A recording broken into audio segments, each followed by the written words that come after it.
Bienheureux les miséricordieux, ils obtiendront miséricorde. Matthieu 5, 7. De la miséricorde, on dit qu'en Dieu elle surpasse toutes ses œuvres.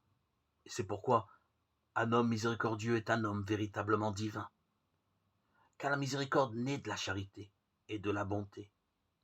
Et c'est pour cette raison que les vrais amis de Dieu sont en vérité très miséricordieux et sont plus accueillants aux pécheurs et à ceux qui souffrent que d'autres qui n'ont pas la charité.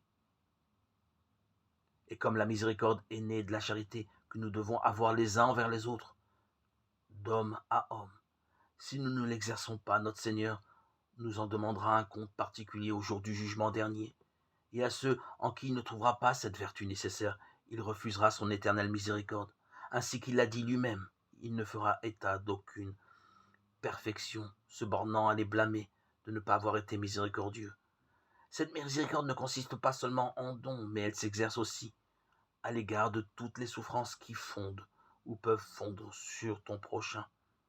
Celui qui voit cela sans témoigner à ses frères une véritable charité et une réelle sympathie dans toutes ces souffrances, et qui ne ferme pas l'œil sur leurs fautes dans un sentiment de miséricorde, cet homme-là a sujet de craindre que Dieu ne lui refuse sa miséricorde. Car à la mesure dont tu auras mesuré, à la même mesure, on te mesurera à ton tour. Matthieu 7, 2. Aussi, que chacun se garde de juger ou de condamner son prochain s'il veut échapper à la damnation éternelle.